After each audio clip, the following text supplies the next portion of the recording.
Donc, bienvenue à ceux qui n'étaient pas là ce matin à la première journée sur la traduction. C'est une journée au cours de laquelle on aborde les différentes spécialités et spécificités de la traduction.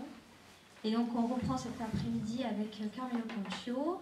Il y aura aussi une intervention de Benoît Cassas et une table ronde afin de conclure la journée sur les métiers de la traduction. Je vous laisse la parole. Merci. Je vois quelques étudiants. Il y aura des choses, je m'excuse d'avance, que vous connaissez déjà. Donc, je pense qu'il est important peut-être de les dire pour les autres, pour ceux qui découvrent ce qu'est que la traduction et la traduction en particulier. Non, c'est normal, parce que pour l'instant, il était bien, ça va revenir. Ne vous inquiétez pas. Sauf si vous avez besoin de projeter quelque chose. Non, c'est bon. Ok. Oui, je disais la traduction. D'abord, ce terme, effectivement, est un terme barbare que beaucoup d'entre vous découvrez certainement et vous vous demandez, c'est peut-être ça qui vous a attiré justement jusqu'ici, qu'est-ce que c'est, en quoi ça consiste. Alors, il y avait quand même, entre parenthèses, traduction créative. Et effectivement, on est dans le domaine de la créativité, de la traduction créative. Mais ça ne peut se comprendre, si vous voulez, que dans la mesure où on le replace dans le contexte de la traduction et dans ce qu'est que la traduction comme activité. Ensuite, on comprendra pourquoi la traduction et pourquoi d'autres techniques, stratégies différentes également. Donc tout d'abord, voilà. Qu'est-ce que la traduction ? Est-ce que c'est un mot que je me suis inventé, par exemple? Mais la réponse est non. Le mot, il existe, le terme, hein, puisqu'il fait appel à un jargon technique de la discipline de la traduction, la traductologie. Et il est déjà présent. C'est la première fois que je l'ai vu vraiment enregistré dans un dictionnaire. C'est dans ce dictionnaire qui s'appelle Terminologie de la traduction, un ouvrage qui a été publié en 1999, donc le siècle dernier déjà. Et où tradaptation, c'est ça qui est assez curieux et intéressant à observer, où tradaptation est une entrée, donc enregistrée, et on a tradaptation, voire adaptation. Alors là, je me suis dit, tiens, là c'est intéressant. Je me suis dit ça il y a 15 ans. Maintenant, je me dis des choses différentes. Mais c'est important de le rappeler. Donc, tradaptation, adaptation. Mona est partie, mais ce matin, voilà, elle nous expliquait que l'association des traducteurs de l'audiovisuel s'appelle Association des traducteurs et adaptateurs de l'audiovisuel. Et le mot adaptateur, dans le milieu audiovisuel, est très important. L'adaptation est une technique, je dirais, largement répandue dans le milieu des traducteurs audiovisuels. Donc l'adaptation audiovisuelle. Et donc, tradaptation. Adaptation? Pourquoi pas? Alors, on va voir justement quelles sont les définitions de l'adaptation en traduction. Et la première définition qu'on propose est la suivante. Stratégie de traduction, qui donne préséance au thème traité dans le texte de départ, indépendamment de sa forme. Donc là, ça commence à devenir intéressant parce qu'on voit qu'effectivement, ce qui va être pris en considération comme étant des traits distinctifs, ce n'est pas tellement la forme, mais plutôt, alors là, il parle des thèmes. Moi, j'irai plus loin, il faut creuser davantage. Mais il y a cette première distinction que l'on fait, si vous voulez, entre, allez, on va dire, pour simplifier, le fond et la forme, dans la traduction. Là, on parle de texte de départ, je vous ai expliqué ce matin qu'on ne traduit pas les textes, maintenant je crois que tout le monde a compris. Bref, et il donne quelques exemples. Par exemple, dans la publicité, une publicité des fleurs de soie, où on voit en anglais « a touch of silk », traduit en français « ça va de soie », S-O-I-E. Voilà. Donc, effectivement, on voit qu'on est dans l'adaptation, mais on a, dans une adaptation, effectivement, c'est-à-dire que ce qui compte, c'est la thématique, plus que la forme. On n'a pas traduit les mots, on a traduit autre chose, c'est évident, mais on commence à se poser la question. J'ai beaucoup aimé l'intervention de Jean-René Lastugue parce que cette approche, pour les premières traductions, cette approche, je dirais, piégeuse avec le texte, devient avec le temps un véritable obstacle. La proximité devient un piège pour le traducteur. Et ce n'est que quand on arrive à prendre du recul qu'on commence à bien travailler. C'est quelque chose qui n'est pas du tout facile, parce que ça nécessite de la part du traducteur une certaine assurance qu'il n'a pas forcément, parce qu'il se considère traducteur, inférieur, ce n'est pas l'auteur, lui il n'est que traducteur, il doit respecter non seulement ce qui est dit, mais la façon dont c'est dit, etc., etc. Mais ça aboutit à des traductions qui sont mal construites la plupart du temps, qui ne sont pas bien perçues par les destinataires, etc., etc. Donc on voit quand même que très très vite, le traducteur a ressenti ce besoin, si vous voulez, de prendre du recul, de prendre une certaine indépendance par rapport et à l'auteur et aux documents qu'il traduit, pour pouvoir se les approprier réellement et en faire quelque chose de qualitativement acceptable pour le public auquel il destine ses traductions. Donc c'est un travail en profondeur. En profondeur. Bien. Passons sur la définition et on va la préciser petit à petit au cours de cette intervention. Je dirais effectivement que à l'heure actuelle, dans le jargon, on voit utiliser d'autres termes que vous avez peut-être déjà rencontrés. Traduction créative, bien évidemment, où là, effectivement, la présence de l'adjectif créative vient, voilà, caractériser le type de traduction. Voilà. Bien. Ça peut même être, je dirais, traduction créative, c'est quand même un peu vaste en même temps, c'est un peu flou, hein, un peu trop général. Il y a un anglicisme qu'on voit de temps en temps utilisé aussi, qui est transcréation. Je ne sais pas si vous l'avez déjà rencontré. En fait, c'est l'anglais transcreation, mais trans, en anglais, ça vient de translation. Alors, dans la transcréation, bon, c'est le mot création, en fait, je pense, qui attire ceux qui ont voulu garder ce terme-là, qui en réalité, voilà, avait déjà été utilisé par ceux qui connaissent le jargon de la terminologie, de la traductologie, pardon, et qui connaissaient déjà le terme tradaptation. Bien. En tout cas, il s'agit bien, et là, je crois qu'il faut se mettre d'accord dès le départ, d'une stratégie de traduction. Et qui dit stratégie de traduction, dit en même temps une méthode qui va avec, pour pouvoir servir cette stratégie. Alors, pour bien appréhender cette stratégie, il faut vraiment, ce que je disais au départ, la replacer dans son contexte. Alors, c'est là que je m'excuse, mais encore une fois, mais je dois revenir sur les fondamentaux, sur le mécanisme de la traduction. En fait, c'est la clé pour comprendre tout. Quand on sait quel est le mécanisme de la communication, d'abord, on comprend vite quel est le mécanisme de la traduction, et ensuite, quelles sont les méthodes et les stratégies que l'on peut mettre en place pour justement servir les objectifs de la communication et de la traduction. Alors, les mécanismes de la communication. Je vais faire très très vite, ne vous inquiétez pas, je ne vais pas vous faire un cours de traductologie, mais il faut juste savoir que à la conjonction de plusieurs disciplines, on a réussi à trouver des réponses, si vous voulez, qu'on ne trouvait pas avant lorsqu'on cloisonnait trop les disciplines. La linguistique n'arrivait pas à répondre complètement à certaines choses. La psychologie n'arrivait pas à répondre à certaines choses. La sociologie non plus.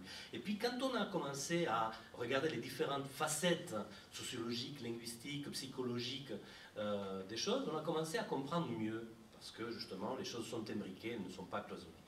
Alors la communication. Pour qu'il y ait communication, on a besoin au moins des deux personnes ou communautés, peu importe, des deux individus qui sont d'un côté un locuteur qui veut dire quelque chose et d'un autre côté quelqu'un qui veut comprendre quelque chose ou l'écouter ou qui va être le récepteur. On va les appeler locuteur et récepteur.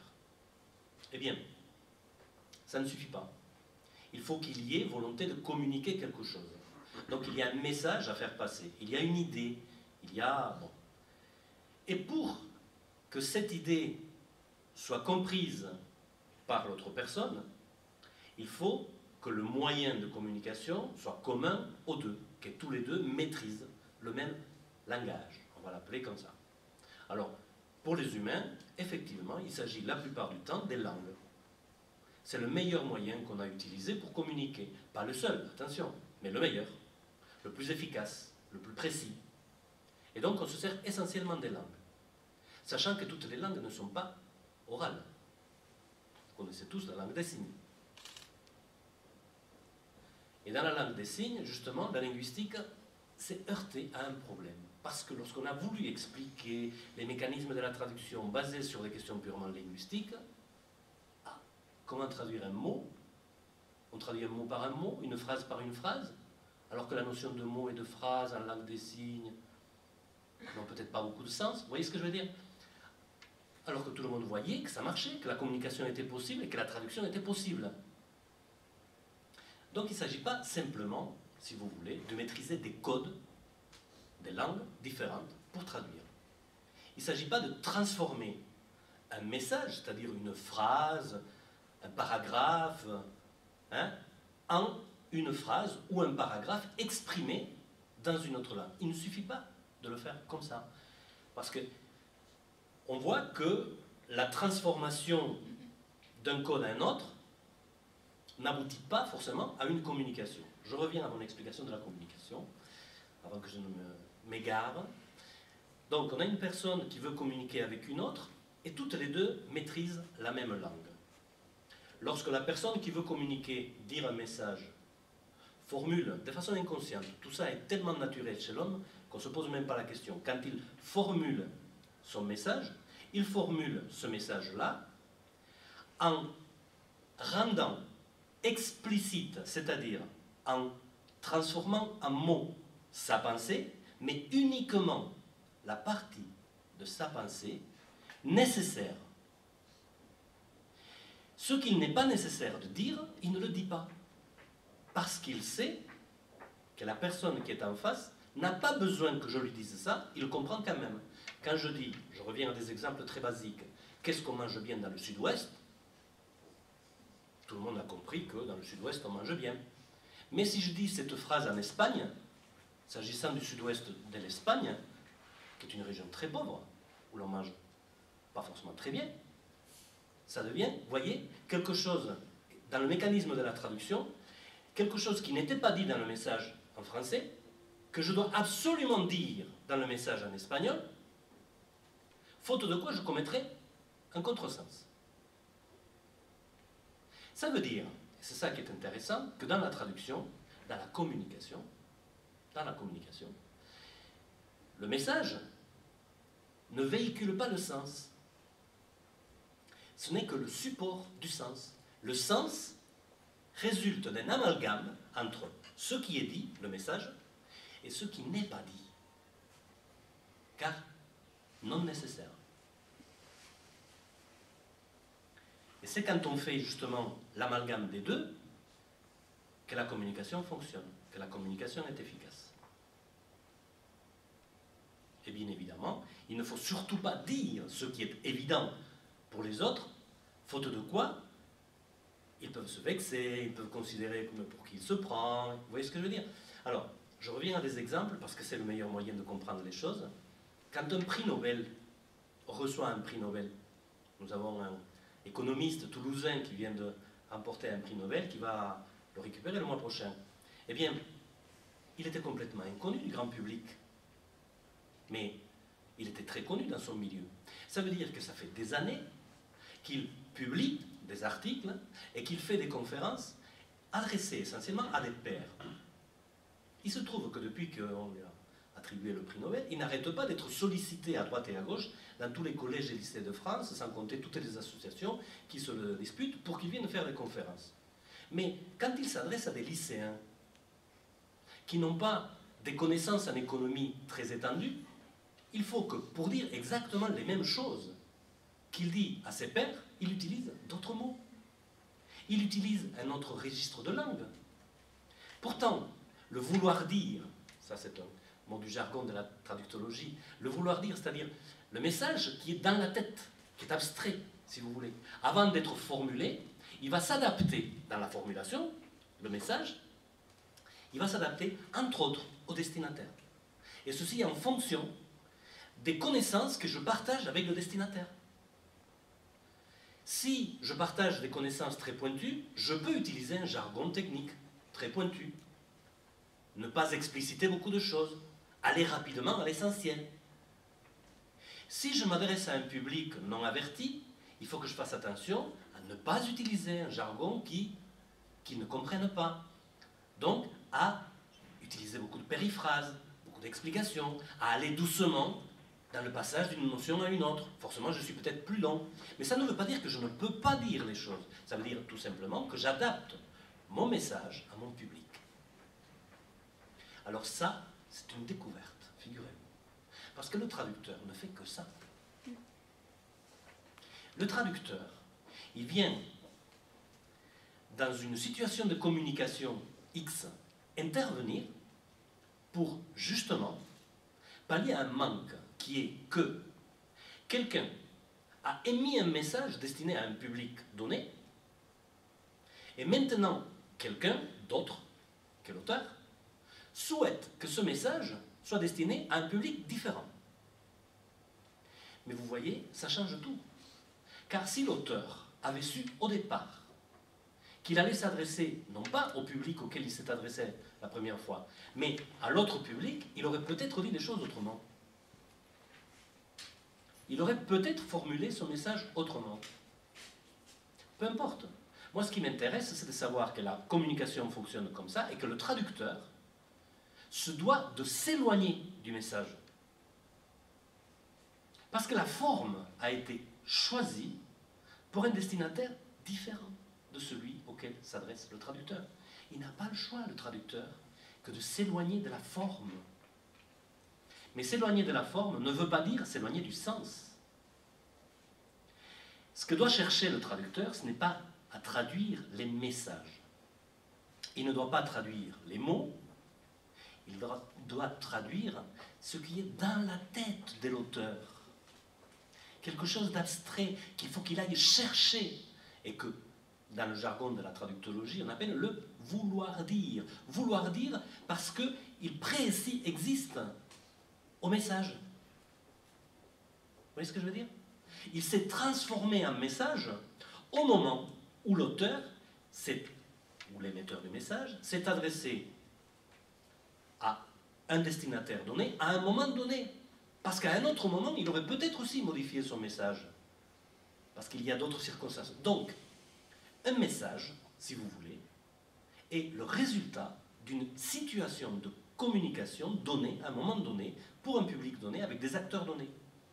Dès l'instant où vous changez les paramètres, vous devez changer le message pour qu'il soit efficace. Or, en traduction, on a toujours un changement de paramètres. Toujours. Voilà pourquoi une traduction littérale, qui s'accroche vraiment, qui s'attache à refléter la forme ou la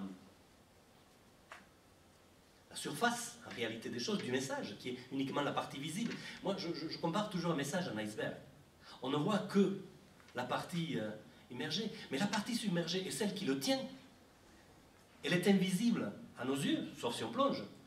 Mais quand on s'en rend compte, elle est énorme. Et c'est parce qu'elle est énorme que l'iceberg existe et tient.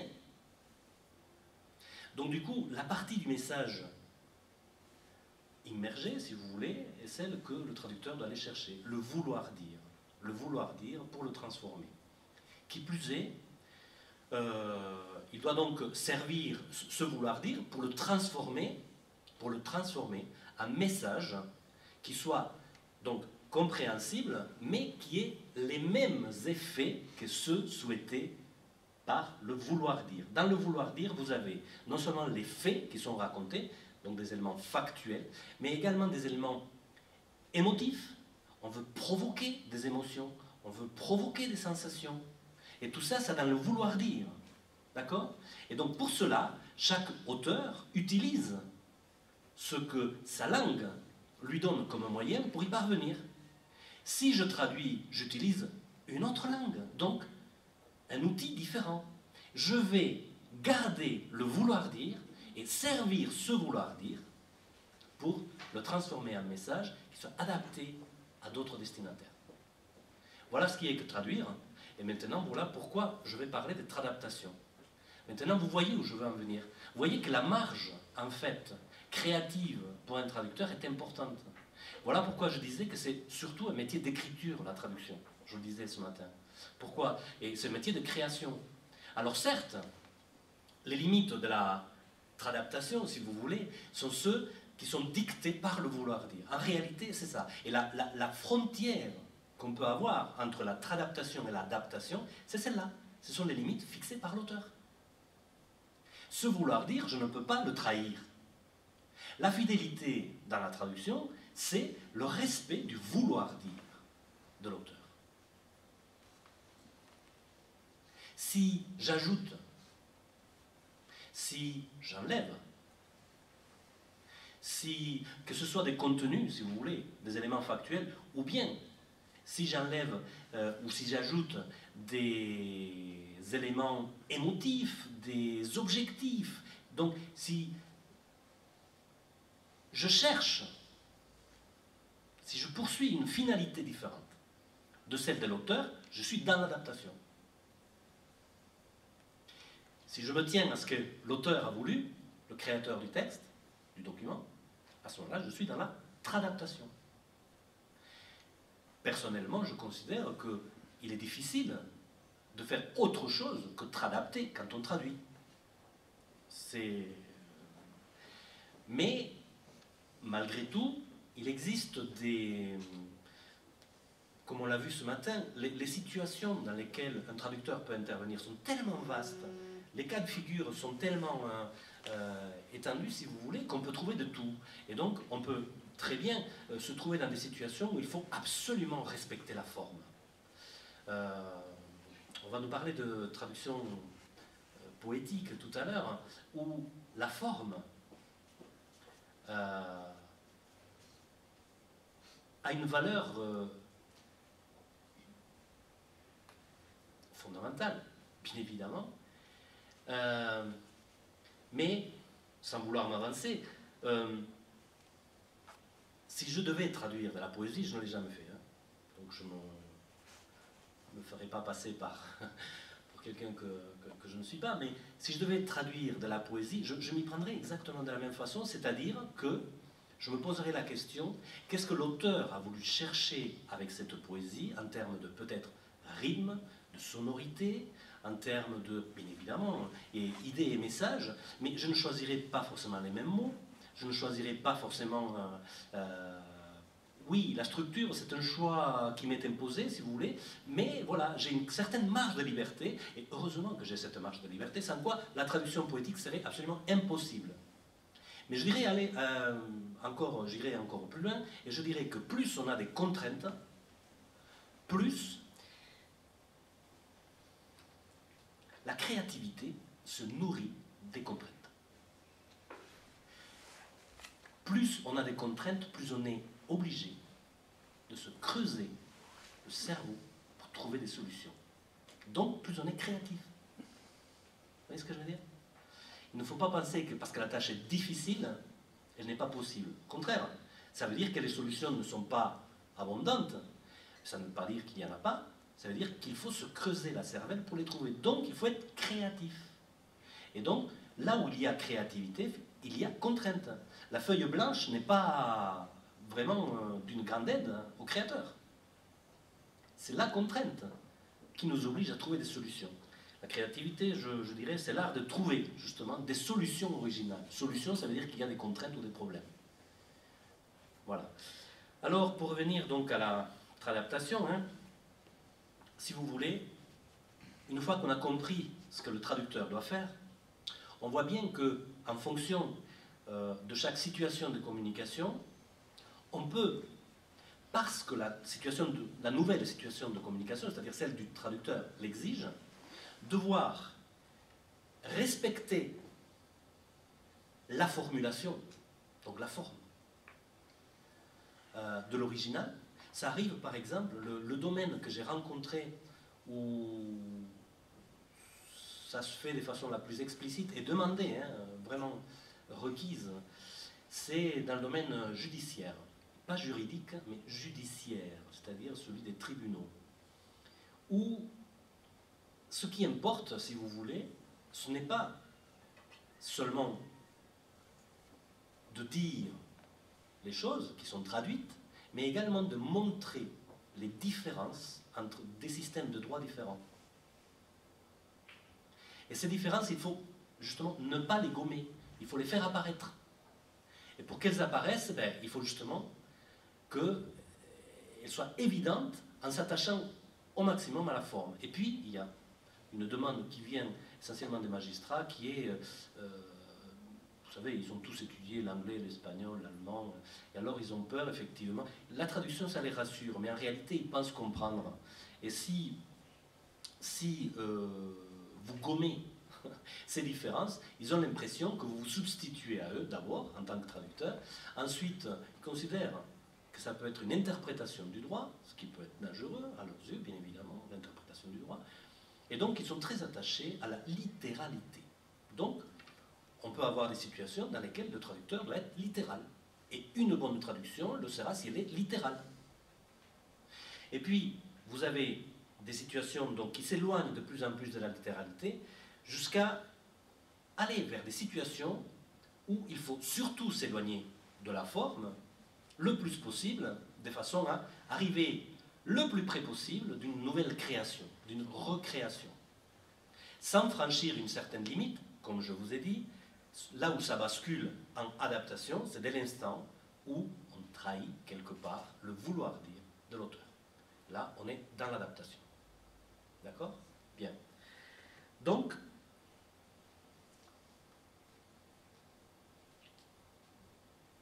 je vous ai dit l'essentiel. Comme je ne sais même pas quelle heure il est, voilà, il me reste un petit quart d'heure encore. De toute façon, vous pourrez poser des questions. Il n'y a rien de mieux, je dirais, que de voir quelques exemples pour pouvoir, voilà, voir concrètement à quoi ça ressemble une tradaptation. Alors, je vais vous montrer quelques exemples. J'ai essayé de trouver d'abord un exemple en français.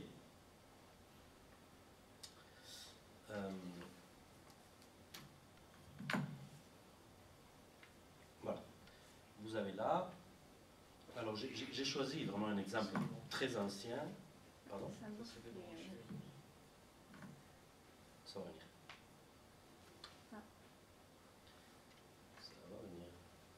Non? Si, c'est bon. Ok.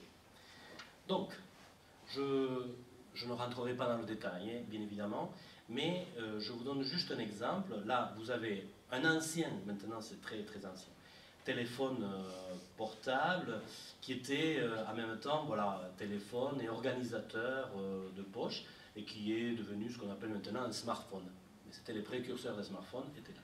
Et donc à l'époque, donc voilà, on présentait une carte qui permettait de voilà, se connecter et de stocker, mais surtout, voilà, c'était une carte de connexion. C'était un peu, si vous voulez, hein, à l'origine du Wi-Fi actuel. Et ce qui m'intéresse dans le message qu'on retienne, c'est le titre qu'on a choisi. On est dans le marketing, voire carrément presque la publicité, et la façon de dire les choses a une importance capitale. On voit bien dans le choix des titres, hein, que le département des titres des romans, que le département marketing a le dernier mot. C'est pas pour rien. Bon, ici, c'est les titres. Ici, c'est les titres, et donc on a choisi, hein, pour présenter ce produit, Communicate, Collaborate, Connect, Wirelessly. Je vous fais une analyse très rapide, mais ce qui m'intéresse, c'est la sonorité. Je disais tout à l'heure, communicate, co, collaborate, co, connect, co, ta, on martèle. Et tout d'un temps, libération, tout d'un coup, wirelessly. En plus, l'accentuation ne se fait jamais sur la première syllabe. Communicate, collaborate, connect, wirelessly. Même si on n'a rien compris, dès qu'on l'entend, on entend le message. Il est véhiculé là, pour le coup, si vous voulez, quelque part, par une certaine sonorité. On n'est pas loin de la poésie, hein. Franchement. Alors justement, c'est un défi. Si on s'attache à traduire les mots, qu'est-ce qu'on aurait dit? Communiquer, collaborer, connectez-vous. Ah, déjà c'est moche, il y a deux mots, vous voyez? Sans fil, ou quelque chose comme ça. Donc du coup, est-ce qu'on aurait employé en français des verbes, comme on le fait en anglais? Donc, et là, je vais le laisser comme ça ne tombera pas, tu vois, ça va revenir, voilà. Donc, en anglais, cet impératif, si vous voulez, n'est pas ressenti, je dirais, comme quelque chose de vexant, ni d'offensant, ni quoi que ce soit, c'est très naturel. Donc, à la limite, c'est une incitation, allez-y, bon. Donc, voilà, ça passe très bien. En français, peut-être un peu moins quand même, hein, enfin bon, on peut se poser la question, mais voilà. Et donc, on aurait très bien pu choisir, par exemple, en français, des substantifs. Communication, collaboration, connexion. Et là, on reste dans une cohérence, pardon. Voyez? Bon, bref. Donc, des solutions sont possibles, mais je veux dire par là que le traducteur ne peut pas se contenter, s'il a compris le message, s'il a compris tout ce que véhicule, non seulement ce qui est dit, mais la façon dont ça a été dit. Le vouloir dire qu'il y a derrière, le vouloir persuader, séduire, et rendre compte que ce qui libère, c'est le wirelessly. Ce qui apporte quelque chose. Vous voyez ce que je veux dire? C'est une fusée là. Tchoum. Eh bien, il doit le reproduire quelque part. Sinon, son message va être beaucoup plus plat. Vous voyez ce que je veux dire? Et donc c'est là qu'on est dans la tradaptation. Là, il a un défi. Là, il a un défi parce qu'il n'a pas qu'un message à traduire. Il a un vouloir dire à traduire.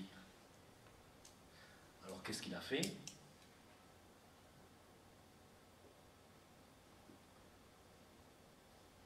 Qu'est-ce qu'il a fait? Moi, je vous donne la solution qui a été adoptée. Alors, effectivement, on a respecté une partie. Communication, vous voyez, on est dans le substantif. Échange, connexion, sans fil. Le sans fil introduit la rupture. Des mots, je dirais, ou des termes composés en un seul mot, communication, échange, connexion, on passe à une expression en deux mots. Donc effectivement, ça crée la rupture et peut-être effectivement cette attente de libération qu'on avait dans le message, dans la présentation anglaise. Ce qui, moi personnellement, ne me plaît pas dans ce choix-là, vous voyez, c'est cette présence d'échange. Hein, au lieu de collaboration, qui est devenu un mot, vous voyez, à l'époque ça ne l'était pas encore, maintenant tout est collaboratif, la collaboration, etc., etc., c'est devenu quelque chose de banal, mais ils ont choisi de ne pas l'employer. Et par le fait de ne pas l'employer, ils ont desservi, à mes yeux, ce martèlement initial des communications, collaboration, connexion, qu'on avait retrouvé dans le message initial et qui n'est pas ici. Vous voyez? Bon, ce sont aussi les contraintes des traducteurs professionnels. Si ça se trouve, il n'a pas eu le temps de réfléchir autant que moi à la chose. Il y a le problème de la connotation. C'est-à-dire que le mot collaboration en français est quand même très connoté. Je suis d'accord avec vous. Et effectivement, ce sont des éléments mais il est très connoté, et pourtant, c'est le mot qui s'est imposé à l'heure actuelle. Maintenant, le travail collaboratif, la collaboration, tout ça est quelque chose de banal, mais je comprends que cette réticence, on l'a ressentie au départ, et c'est peut-être une des raisons qui a fait que... En même temps, on peut mettre coopération, qui a ce co et qui enlève la connotation. Oui, oui. Il y a d'autres connotations de coopération. Oui. Peu importe. Mais ce que je veux dire par là, c'est que si ça se trouve, ce débat-là a eu lieu. Et avant de trancher, ils ont pesé le pour et le contre, et ils se sont dit, bon ben voilà, finalement, peut-être que ce même message Si ça se trouve, ça c'est la version française pour la France. Mais peut-être qu'en Belgique ou en Suisse, ils auraient pu choisir autrement. Vous voyez? Donc, quand je vous dis traduire, il n'y a pas de traduction unique, le message n'est pas unique, il faut s'adresser à un destinataire et en fonction du destinataire, on choisit le message. On est en plein dans la traduction et on est en plein dans la création. Alors, maintenant je vais vous montrer, alors là par contre je suis désolé parce que je vais vous montrer des exemples que j'ai fait moi, ça c'est pas moi, hein. Mais je traduis en espagnol, donc forcément. Et en plus c'est à partir de l'anglais, donc bon. Là, je vous donne un petit message. On va s'arrêter uniquement, hein, si vous voulez, sur les headlines, sur les... Voilà. 4 coasts or you're fired. 4 corners and you're fired. Ça exprime, alors ça vend, d'abord effectivement, si on ne sait pas, c'est Sony, hein, donc forcément ça sert à vendre des produits de haute technologie. Hein, et puis ça, si je me souviens bien, c'est pour vendre des caméras vidéo, d'accord, mais des caméras professionnelles. C'est pour ça que là, on s'adresse à des caméramans ou à des gens qui achètent du matériel et on dit, attention, il me faut de la qualité. Donc si tu réduis les coûts, tout ça, ça va pas passer. Donc voilà, on joue sur les mots, bien évidemment. Tout ce qui est slogan, ça joue sur les mots et la créativité, elle est, je dirais, dans ces cas-là, très liée à des choix, qui sont parlants pour les gens. Mais justement, dans la publicité ou dans le marketing, on fait, pour que ce soit efficace, appel au non-dit, au référent culturel. Et ce qui marche dans une langue peut ne pas marcher du tout dans une autre. Donc là, si on fait une traduction littérale, on ne peut que se planter. On a toutes les chances de le faire. Donc il faut chercher quelque chose d'original. Traduction créative, adaptation. Voilà la solution que j'ai proposée. Alors, pour ceux qui comprennent l'espagnol.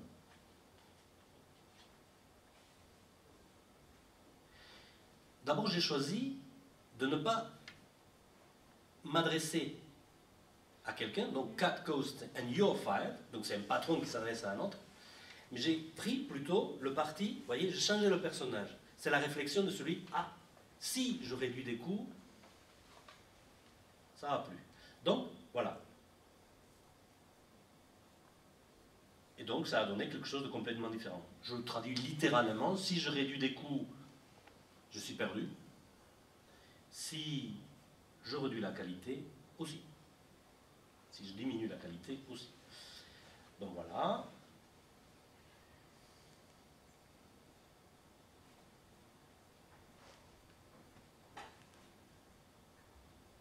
Voilà ce que ça donne. Mis en page. Hein, c'est une publicité, donc... Bon, bien évidemment, si vous voulez, en même temps, tout ceci prend sens parce que ça fait partie d'un message global. C'est destiné, bien évidemment, à capter l'attention, mais à parfois créer une interrogation et la nécessité de consulter le texte.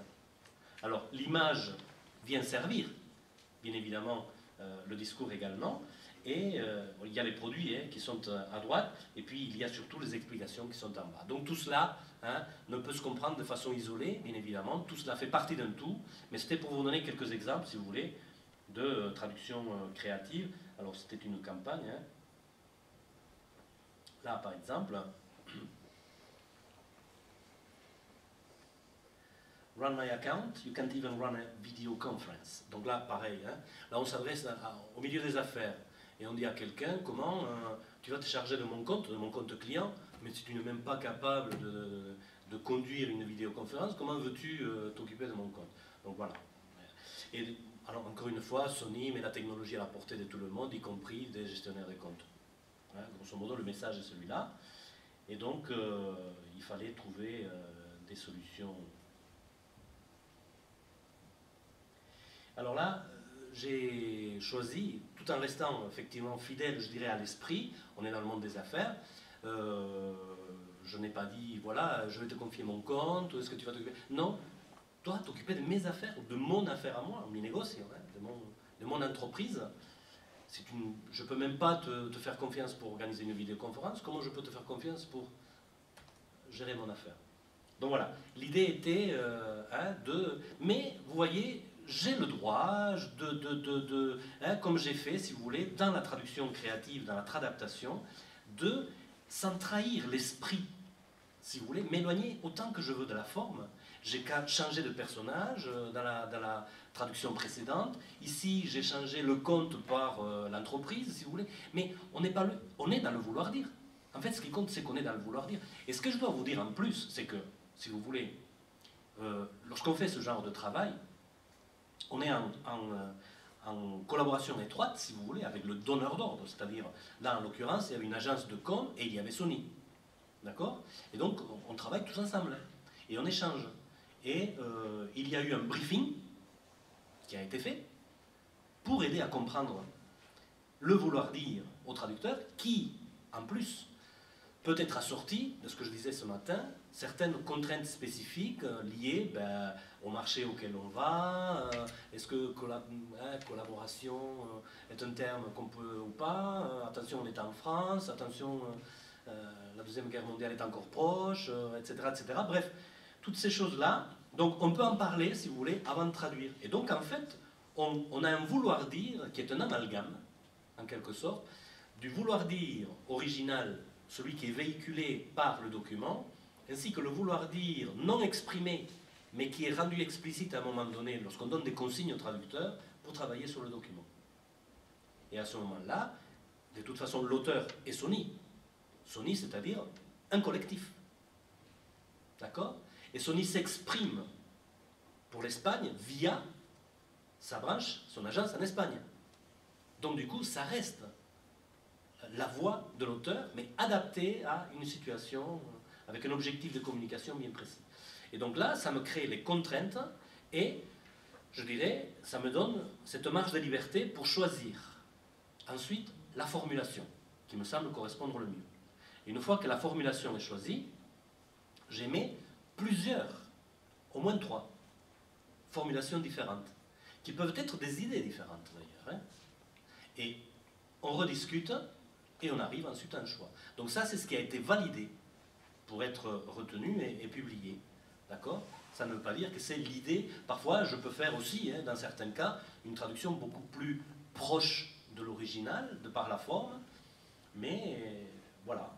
Ça dépend des cas de figure, parfois ça marche bien, parfois ça marche moins bien, et comme à l'arrivée, ce sont quand même, c'est le client final qui a le dernier mot, il pèse le tout, et puis bon voilà, on arrive à une conclusion, je dirais, qui est celle qui lui convient le mieux.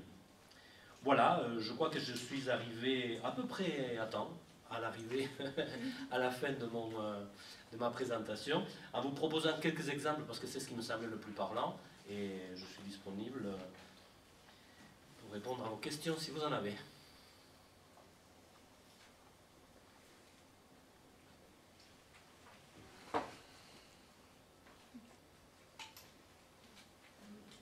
Je pense que, je voulais vous demander ce que vous en pensez. La traduction dont vous nous parlez là, ça s'applique à du marketing, à de la publicité, où donc effectivement, peut-être la marge de liberté est un peu plus grande, mais quand on veut traduire un livre ou le style d'un auteur, est-ce que c'est pas un peu risqué de s'éloigner justement de la forme et en voulant peut-être toucher du doigt le vouloir dire, finalement passer à côté de quelque chose? Oui. Alors, je vous disais qu'effectivement, c'est une stratégie, parmi d'autres, de traduction, la tradaptation. Ce qui veut dire qu'il faut savoir l'utiliser quand il faut, et quand il ne faut pas, ne pas l'utiliser. Donc, il y a d'autres stratégies de traduction qui sont chacune, je dirais, celle qui convient à un cas de figure précis. Dans le cas de la traduction d'un auteur, les contraintes sont autres. Et la traduction créative, je dirais, adopte, à mes yeux, si vous voulez, une forme différente que celle de la tradaptation. Dans la tradaptation, on est proche vraiment de l'adaptation, sauf que on est conscient, si vous voulez, d'une limite à ne pas dépasser. Mais on a effectivement une très forte marge de liberté. qui est voulu dès le départ par le donneur d'ordre ou par l'auteur. Dans le cadre d'un ouvrage d'auteur, on a une marge de liberté qui est beaucoup plus réduite. Et cela, malgré parfois la volonté de certains éditeurs qui voudraient justement qu'on aille davantage dans le sens de l'adaptation, de la réécriture. Voilà. Il y a des choses, si vous voulez, dans le livre, essentiellement, qui sont par exemple le style, qui doit être respecté. Ici, le style doit être, si vous voulez, j'ai oublié, dans les acteurs, si vous voulez, de la traduction, vous avez l'auteur, vous avez l'éditeur, vous avez le destinataire. Et on est tiraillé en tant que traducteur, essentiellement, entre ces trois-là. D'accord? Alors, l'auteur et son vouloir dire, oui. Mais il y a aussi les attentes des destinataires qu'il faut connaître. Et il faut les connaître et les satisfaire. Si on ne les satisfait pas, on va leur livrer une traduction et non pas quelque chose qu'ils vont ressentir comme ayant été fait pour eux. On va leur livrer quelque chose qui va laisser apparaître l'étrangeté, la différence, l'écart, l'autre culture. Vous voyez ce que je veux dire? Et donc, ils ne cherchent peut-être pas ça. Bon, donc il faut effectivement contenter les deux, et concilier parfois effectivement des choses qui ne sont pas facilement conciliables. Et là, il y a l'éditeur qui en plus, lui, peut ajouter des contraintes qui peuvent être y compris éloignées. Donc du coup, il faut arriver à trier, à faire un consensus, arriver à un consensus pour offrir une solution, je dirais, qui satisfasse, qui est souvent un compromis, bien évidemment, le plus grand monde. Maintenant, je pense que dans les... Je distingue nettement, si vous voulez, les traductions d'auteurs, celles qui sont signées, des traductions de documents qui ne sont pas signés. Ou alors, si vous voulez, qui sont signés par des institutions, par des collectifs. Dans ces cadres-là, si vous voulez, le style est davantage dilué dans le style des documents. Pas le style des auteurs qu'il y a derrière, mais plutôt le style des documents. Un contrat, ça se rédige comme un contrat. Hein. Alors, il y en a qui rédigent des contrats d'une façon un peu personnelle, mais bon, quand même, le langage des contrats, le style des contrats, reste le style des contrats. Donc, en fait, je me dois de respecter le style des contrats, plus que le style d'un auteur de contrat. Vous voyez ce que je veux dire? Dans un roman, il n'y a pas que l'histoire. Dans un roman, la façon de raconter l'histoire est fondamentale. Si je trahis ça, donc du coup, je me dois de servir cette façon de raconter qui passe par une façon de construire, par la construction de l'histoire, mais également par la façon de la raconter concrètement par le style. Je dois reproduire ça. Et je trouve que ce qui est extrêmement difficile pour un traducteur éditorial et littéraire en particulier, c'est non seulement qu'il faut respecter ce style-là, qui peut être loin de celui qu'on aurait spontanément ou naturellement nous-mêmes, donc il faut s'obliger à faire autrement que comment on aurait fait naturellement, mais en plus, en changeant d'auteur, avec des styles différents, il faut aussi respecter ces différences-là, ce qui est encore plus difficile. Mais je pense qu'il n'y a pas d'autre choix en même temps.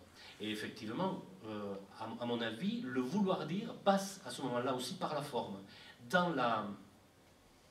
notamment dans tout ce qui est artistique. Et je pense que dans la littérature c'est création par la langue. Donc du coup, il y a une œuvre d'art quelque part. Il faut servir cette œuvre d'art. Donc il faut faire attention à ne pas trop mettre de soi-même quand on est traducteur. On en met toujours, inévitablement. Et heureusement, sans quoi, justement, ça n'aurait pas d'âme. Mais, voilà, il ne faut pas en ajouter tellement qu'on dénature l'œuvre. Donc, il faut respecter ça. Ça fait partie du vouloir dire. Le vouloir dire passe par cette forme choisie qui est comme ça. Moi, je ne rédigerai pas des phrases qui font 3 ou 4 pages comme Proust, mais le traducteur de Proust doit respecter ça, même dans d'autres langues.